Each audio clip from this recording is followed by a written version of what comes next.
জাপানে ভয়াবহ অগ্নিকাণ্ডে ব্যাপক ক্ষয়ক্ষতি। ইন্দোনেশিয়ার সেমেরু আগ্নেয়গিরির অগ্ন্যুৎপাতে সর্বোচ্চ সতর্কতা জারি। চায়না জাপানের কূটনৈতিক উত্তেজনায় সংকটে পড়েছে বাণিজ্য ও পর্যটন খাত। তিব্বতী নাচ ও স্ট্রিট ড্যান্সের সংমিশ্রণে মুগ্ধ অনলাইন দর্শকরা। এশিয়ার রাজনৈতিক, অর্থনৈতিক সহ সবশেষ খবরাখবর আপনাদের সামনে এক নজরে তুলে ধরছি আমি সাবরিনা সুপা।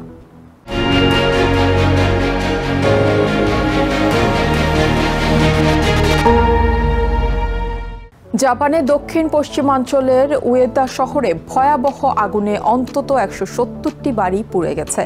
আগুন থেকে বাঁচাতে শতাধিক মানুষকে সরিয়ে নেওয়া হয়েছে নিরাপদ স্থানে। আগুনে একজন নিহত ও একজন আহত হয়েছেন বলে জানিয়েছে কর্তৃপক্ষ। মঙ্গলবার সন্ধ্যায় বন্দর এলাকায় আগুনের সূত্রপাত হয়। আগুন নিয়ন্ত্রণে কাজ করছে ২ শতাধিক ফায়ার ফাইটার ও সেনাবাহিনীর হেলিকপ্টার। প্রায় ২০ ঘন্টা পরও আগুন পুরোপুরি নিয়ন্ত্রণে আসেনি। আগুন লাগার কারণ বের করতে তদন্ত করছে কর্তৃপক্ষ। প্রধানমন্ত্রী সানায়া তাকাইচি ক্ষতিগ্রস্তদের প্রতি সমবেদনা জানিয়ে সর্বোচ্চ সহায়তার আশ্বাস দিয়েছেন। জাপানে ভয়াবহ অগ্নিকাণ্ডে পুড়ে গেছে শতাধিক বাড়িঘর। মঙ্গলবার দেশটির দক্ষিণ পশ্চিমাঞ্চলের ওইতা শহরে ভয়াবহ এই অগ্নিকাণ্ডের ঘটনা ঘটে। আগুনের কারণে এলাকা ছাড়তে বাধ্য হয়েছেন কমপক্ষে ১৭০ জন মানুষ। ডিজাস্টার রেসপন্স টিমের তথ্য অনুযায়ী ৭০ বছর বয়সী ব্যক্তি নিখোঁজ ছিলেন। পরে ফায়ার ফাইটাররা একটি দেহ উদ্ধার করে, যা সম্ভবত ওই নিখোঁজ ব্যক্তির বলে মনে করা হচ্ছে। এছাড়া ৫০ বছরের এক নারী সামান্য আহত হয়েছেন। আগুন নেভাতে পাঠানো হয় ডজন খানেক ফায়ার ইঞ্জিন ও ২ শতাধিক ফায়ার ফাইটার। সহায়তায় যোগ দেয় গ্রাউন্ড সেলফ ডিফেন্স ফোর্সের ২টি UH-1 হেলিকপ্টার। স্থানীয় এক প্রত্যক্ষদর্শী বাসিন্দা জানান, ঘটনাস্থলে ভয়ঙ্করভাবে আগুন জ্বলেছিল। আমরা বাড়ির ২য় তলায় থাকি। একটার পর একটা ফায়ার ট্রাকের সাইরেন শুনে জানালা দিয়ে তাকাতেই দেখি ভয়ঙ্করভাবে আগুন জ্বলছে। আগুনে অন্তত ১৭০টি বাড়ি পুড়ে গেছে বলে জানিয়েছে ডিজাস্টার রেসপন্স টিম। বাড়িগুলো ওইতা অঞ্চলের সমুদ্র তীরবর্তী ম্যাকারেল আবাসিক এলাকার। তবে এরই পার্শ্ববর্তী জনপ্রিয় হট স্প্রিং রিসোর্টগুলোর কোনো ক্ষয়ক্ষতি হয়নি। মঙ্গলবার সন্ধ্যায় প্রবল বাতাসের মধ্যে ওইতা শহরের একটি মাছ ধরার বন্দর এলাকার কাছে আগুনের সূত্রপাত হয়। পরে আগুন ছড়িয়ে পড়ে বনাঞ্চলে, যাতে প্রায় ৪.৯ হেক্টর এলাকা ক্ষতিগ্রস্ত হয়েছে বলে জানিয়েছে fire and disaster management agency. আগুনের উৎস ও দ্রুত ছড়িয়ে পড়ার কারণ এখনও তদন্ত করছে কর্তৃপক্ষ। ফায়ার ফাইটারদের দীর্ঘক্ষণ প্রচেষ্টার পর বিশাল এলাকা জুড়ে ধ্বংসস্তূপ ও ক্ষতিগ্রস্ত ঘরবাড়ি থেকে ধোঁয়া উঠে আসতে দেখা যায়। ওই এলাকার অক্ষত আরও প্রায় ২৬০টি বাড়িতে নিরাপত্তার স্বার্থে বিদ্যুৎ সংযোগ বন্ধ রাখা হয়েছে। জাপানের প্রধানমন্ত্রী সানায়া তাকাইচি এক্সে দেয়া এক বিবৃতিতে ক্ষতিগ্রস্তদের প্রতি সমবেদনা জানিয়েছেন এবং সর্বোচ্চ সহায়তা দেওয়ার প্রতিশ্রুতি দিয়েছেন। Basudebnath, TVN24 news desk. ইন্দোনেশিয়ার সেমেরু আগ্নেয়গিরির অগ্ন্যুৎপাতের ঘটনায় পর্বতটির সতর্কতা মাত্রা সর্বোচ্চ পর্যায়ে উন্নীত করেছে ভলকানোলজি এজেন্সি। বুধবার জাভা দ্বীপের সবচেয়ে উঁচু এই পর্বতটির আগ্নেয়গিরির অগ্ন্যুৎপাত হয়। এ সময় আগ্নেয়গিরিটি প্রায় ২ কিলোমিটার উচ্চতায় ছায়ের মেঘ জমে ওঠে। ভলকানোলজি এজেন্সি জানিয়েছে, ঝুঁকির কারণে স্থানীয় বাসিন্দাদের অন্তত ২.৫ কিলোমিটার দূরে থাকতে হবে। ৩৬০০ মিটারের বেশি উচ্চতা সেমেরু ইন্দোনেশিয়ার প্রায় ১৩০টি সক্রিয় আগ্নেয়গিরির একটি। দেশটি প্রশান্ত মহাসাগরীয় রিং অফ ফায়ার অঞ্চলে অবস্থিত, যেখানে টেকটনিক প্লেটের সংঘর্ষের কারণে ঘন ঘন ভূমিকম্প ও অগ্ন্যুৎপাতের ঘটনা ঘটে। চায়না ও জাপানের মধ্যে কূটনৈতিক বিতর্ক ক্রমান্বয়ে তীব্র হয়ে উঠেছে। এর ফলে উত্তেজনা বেড়েছে বাণিজ্য ও পর্যটন খাতেও।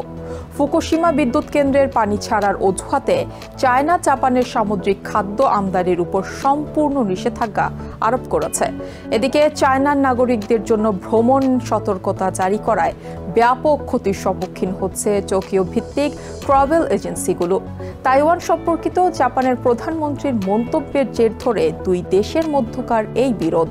বিভিন্ন এয়ারলাইন্স জাপানগামী রুটে রিফান্ডের প্রস্তাব দিয়েছে, যা অর্থনীতিকে প্রভাবিত করছে।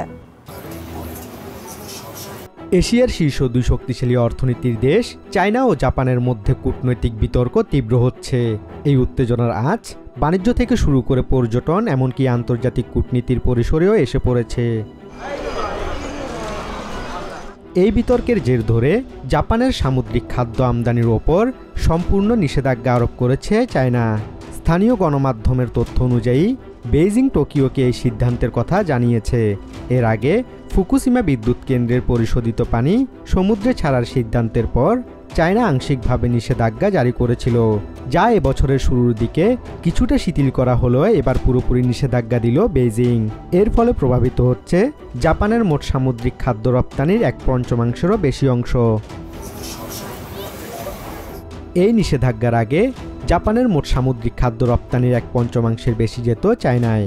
বেইজিং পানি ছেড়ে দেওয়ার অজুহাত দিলেও এর মূল কারণ জাপানের প্রধানমন্ত্রী সানায়ে তাকাইচির তাইওয়ান সম্পর্কিত মন্তব্যের কারণে সৃষ্ট গভীর কূটনৈতিক বিরোধ। এছাড়া চায়না জাপান উত্তেজনার সরাসরি প্রভাব পড়তে শুরু করেছে টোকিও ভিত্তিক পর্যটন সংস্থা ইস্ট জাপান ইন্টারন্যাশনাল ট্রাভেল সার্ভিসের মতো ছোট ব্যবসার ওপর। নিজের নাগরিকদের জন্য চায়না সরকারের ভ্রমণ সতর্কতা জারির পর থেকেই ট্যুর অপারেটরদের কাছে ফ্লাইট বাতিলের হিড়িক শুরু হয়। শুধুমাত্র বুধবার সংস্থাটির 20টি বুকিং বাতিল হয়েছে। সংস্থাটির ভাইস প্রেসিডেন্ট ইউজিন শিন জানান, পরিস্থিতি আরও খারাপ হলে তাদের ব্যবসা ব্যাপকভাবে ক্ষতিগ্রস্ত হবে। আমাদের জন্য এটি একটি বিশাল ক্ষতি। যদি এটি 1 বা 2 মাস স্থায়ী হয় আমরা সামলে নিতে পারি, কিন্তু পরিস্থিতি যদি আরও খারাপ হতে থাকে তবে এটি আমাদের ব্যবসায়িক কার্যক্রম ও ব্যবস্থাপনায় অবশ্যই বড় প্রভাব ফেলবে।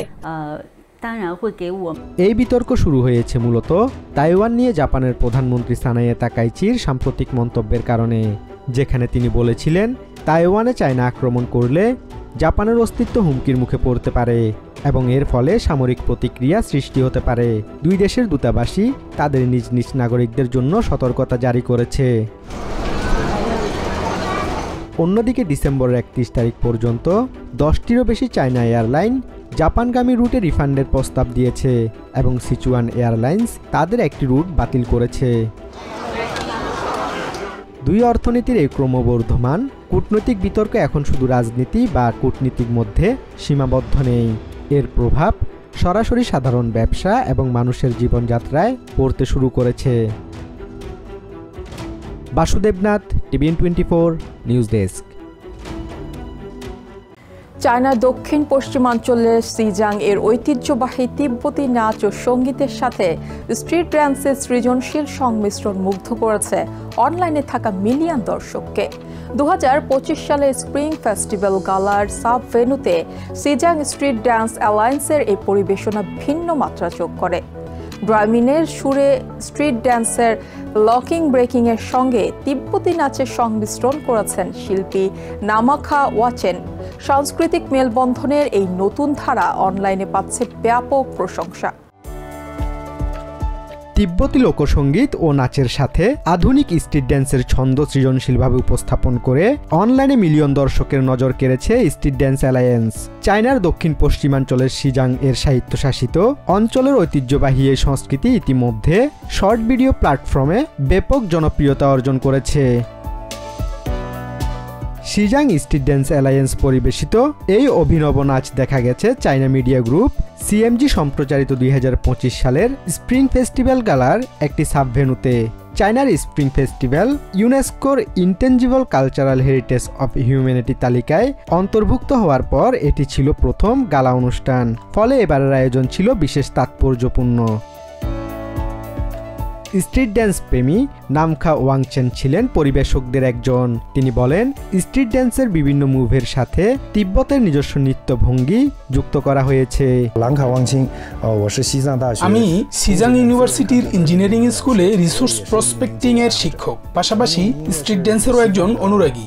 আমরা মূলত ড্রামিন, একটি তিব্বতী বাদ্যযন্ত্রের সুরে নাচ করি। এখানে স্ট্রিট ড্যান্সের লকিং ব্রেকিং সহ বিভিন্ন মুডের সঙ্গে যুক্ত করা হয়েছে তিব্বতের নিজস্ব নৃত্য ভঙ্গি। বিভিন্ন সাংস্কৃতিক উপাদানের সমন্বয়ে নতুন নতুন সৃজনশীল নৃত্য পরিবেশন করে অ্যালায়েন্সটি ইতিমধ্যে সোশ্যাল মিডিয়ায় ব্যাপক প্রশংসা অর্জন করছে।